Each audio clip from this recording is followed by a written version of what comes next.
सती किसे कहते हैं? किसे? बुरा भाई तने ध्यान दो। सुता मत हितई मेल बड़ो खाली कमर में हिलला से काम ना चली। खाली सही सही बात के दोनों ही करे के बजाय जकर्ता सरकार के देश में लोग बढ़िया बढ़िया बात के दुगोला होके के चाहिए। अजी बाउर तो कोई बोल दी बाकी निमन बोले खातिर ज्ञान की जरूरत पड़ेला।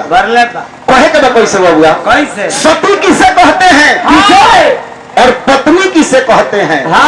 सती ओकरा के कहल जाला ए बबुआ जी अपना पति के बात के माने, पति के बात के आदर करे, पति सम्मान करे। अब पत्नी किसे कहते हैं? पत्नी उसे कहते हैं ए बबुआ जो अपने पति के पतन के मार्ग को रोकती है, उसे पत्नी कहते हैं। एगो लड़का ससाई इंद्रजीत भैया पूछने की पत्नी किसे कहते हैं? तब वो कहता जो पति पर तनी रहे उसे पत्नी कहते हैं। नहीं तनी ना, जो पत्नी पति के पतन के मार्ग को रोकती है उसे पत्नी कहते हैं। मान लो कि मर्द बहुत बड़का पियो करबा अब मेहरारू लड़ाई झगड़ा कहे केहू में छोड़ा देलस माने ओकरा के मार्ग से चेंज कर देलस बबुआ ओकरा के असली पत्नी कहल जाला। रास्ता पे जात होके उसको सही रास्ता पर लिया देवे ओकरा के पत्नी कहल जाला। आ सती ओकरा कहल जाला जो अपना पति के बात के माने आदर करे सम्मान करे ओकरा के सती कहल जाला। लोग ये अच्छा ननकी बाबू बहुत बहुत पुरस्कार दिल बने हार्दिक स्वागत बा। ए बाबू कहे के बा कौन चीज लेकिन देखिए ही रामचरितमानस में सती अपना पति भोलानाथ से 7 बार झूठ बोलली।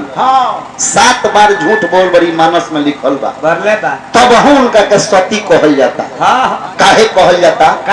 ए बाबू काहे कहे के चाही आ काहे सती के उपमा उनका मिलल बा। यही कहानी पर तनी से हमनी के ध्यान आकर्षित तनी से ध्यान से सुनल। माननीय बाबू रंजीत यादव जी हजारों के पुरस्कार दिल बनी हार्दिक स्वागत अभिनंदन करतनी। दानापुर से बनी बहुत बहुत पुरस्कार रंजीत भैया के बार बार प्रणाम बा। ए बाबूआ कहे के कैसे बा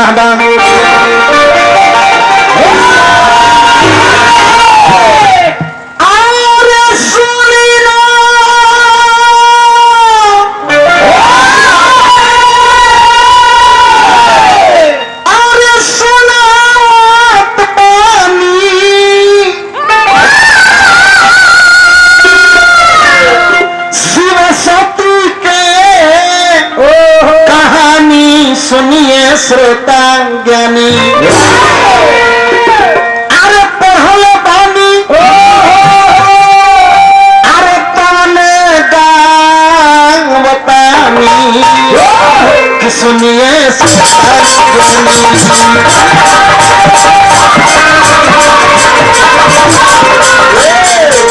लेकिन तनी भोजपुरिया लय समाज में आइल बनी जा तो तनी सब पाई जी तू आवो कभी कभी तुम हिलत रहो तो लोगों का मन लगी। असली भोजपुरिया गीत असली नृत्य कैसे होखेला तनी तुम बताओ। ए बाबू नहीं में पढ़िए बानी तुम गाओ कहानी सुनिए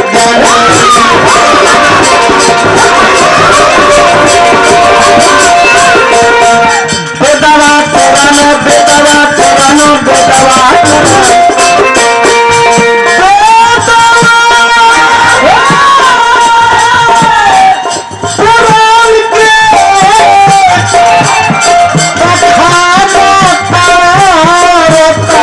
सुनिए श्रोता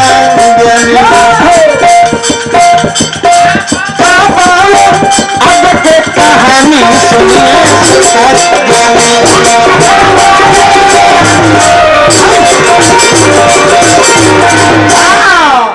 बाबुआ रामचरितमानस में लिखल बा कि एक बार त्रेता युग माही शंभु गए कुंभजरी सिपाही। राम कथा मुनिवर जब खानी सुनी महेश परम सुख मानी। तब भोला बाबा कुंभज बाबा के दरबार में रामचंद्र जी के चर्चा सुने खातिर राम कथा सुने खातिर गइल बनी। तब कुछ सुनले बानी कुछ सुनौले भी बानी। जब कुछ सुन के सुना भगवान विदा मांग त्रिपुरारी, वो महात्मा से विदा मांग के जब भोला बाबा सती के साथ में चलनी वापस, तब मन में विचार कैली कि रामचंद्र जी के अवतार भइल बा। विष्णु भगवान राम रूप में अवतार लेके धरती पे आइल बारे। यही दंडक मन में विचरे तारे, तनी सा एक बार दर्शन हो जाए ओह रूप के तो हम धन्य हो जाती। अब भोला बाबा यह मन में विचार करके चल करे बबुआ। अब विचार करके चले, सुन कहले कि आगे से ना जाई ना, अगर आगे से जाई तब भेद खुले के डर बा।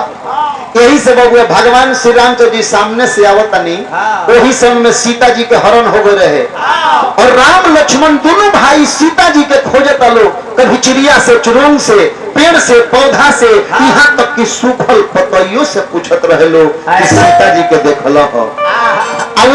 वही समय में भगवान भोलेनाथ सोचने की तनी एक बार दर्शन हो जाये, तब भोला बाबा का तनी की कहली आसमान से तिरछाहे आई नहीं, अब दर्शन ओह रूप के कोई नहीं। कहली कहतनी जय सचितानंद जय जग पावन, आयोस कही चले मनोज न सावन। सचिदानंद कहते प्रणाम कैले, जैसे ही आगे बढ़ले बबुआ तैसे उनका मेहरारू सती के शंका हो गई। कैसे शंका हो गई बबुआ? कैसे? काहे महादेव क्या बोल रही हो? हमरे तो बुझाते कि रवा भांग के घोला ज्यादा खा ले बनी। क्या हुआ? रवा गाजर ज्यादा पी ले बनी का भइल सर? रवा माथे बौरा गइल बा का भई? हमरा तो बुझाते कि रवा सचहु में पगला गइल बानी का? एगो वन में घूमत तुच्छ प्राणी के प्रणाम करनी हो। हाँ। रवा देव के देव महादेव हैं। हाँ। महादेव एगो तुच्छ प्राणी के प्रणाम करनी हो। हाँ। प्रणाम करनी हो ठीक बा। हाँ। लेकिन सचिदानंद कह के प्रणाम करनी हो, ये हमरा तनी क्यों अच्छा ना लगल हो।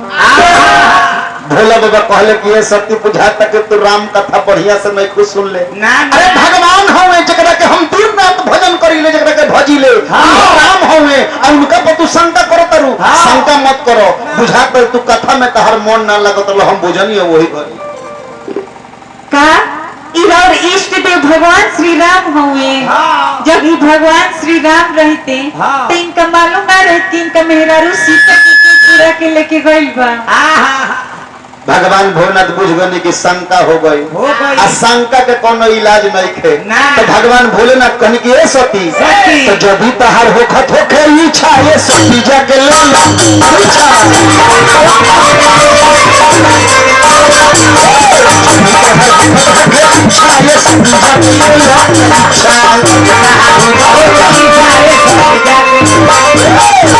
ले लो परीक्षा, ले लो परीक्षा,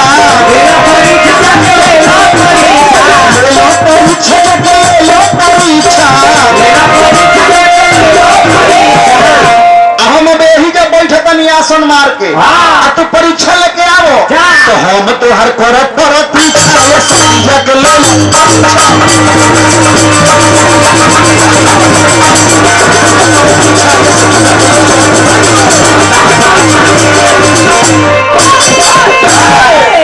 ठीक है महादेव, हम अभी तुरंत परीक्षा लेके आवते ने चुटकी में कि भगवान श्री राम हुए कि ना हुए। चुटकी में बाबुआ शंकर भगवान लाख समझैले बाकी सती बात ना मान ली ना ना तब बहु सती कहा तारी।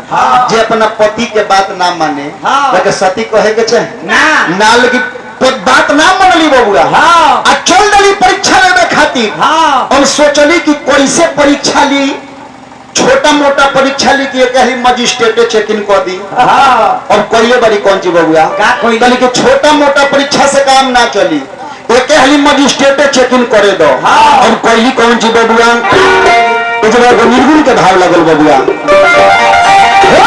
सोचने के बड़ा तेजी में गो रही है परीक्षा लेवे खातिर आ तुरंत काहे चले के बाद बतियावे लगली। भगवान भोलेनाथ कहने की जाके परीक्षा ले लू, परीक्षा ले लू, परीक्षा में पास भइलो हो के फेल। हे महादेव बोलो, हमरा में उतना शक्ति कहाँ कि हम भगवान श्री रामचंद्र जी की परीक्षा ली। रउआ जैसे प्रणाम करनी हनु वही में हम प्रणाम करके चल आइल बनी। एहू जा झूठ बोलत तारी बरले बाड़ी कहतरी कैसे रामचरितमानस में लिखल बा कि अरे कछु ना परीक्षा अरे लुहनी एगो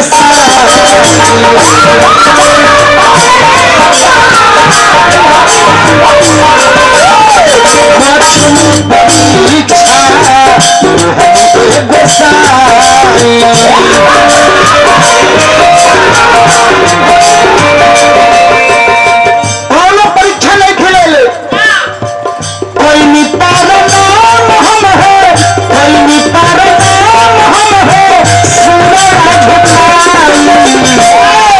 महादेव कौन परीक्षा नहीं खिलेले जैसे वो प्रणाम कैले नहीं हो सही हम प्रणाम को क्या बोल बनी भोला बाबा के ना ना हमारा विश्वास नहीं कही जरूर झूठ बोलता है हम भोला बाबा का कोनी तो का दिव्य दृष्टि से देखे तो ई कौन करम को के आई बाड़ी तब भोला बाबा देखनी अरे भोला बाबा देखनी सती सीता के रूप धरिनी सीता के रूप धरी राम लग गई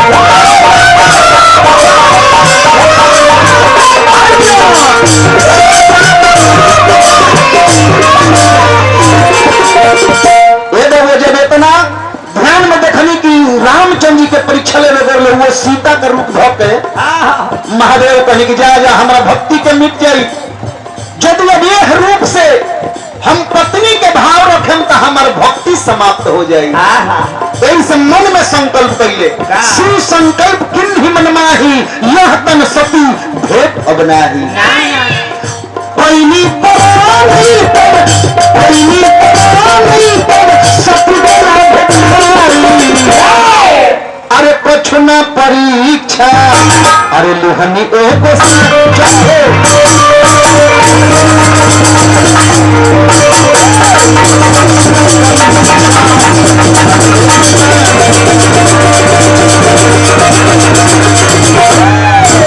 भगवान भोलेनाथ सती के साथ में आके वो अखंड अपन समाधि में लीन हो गई बानी अखंड समाधि लगा दिल बानी कथा हमने के यही रहता ना जी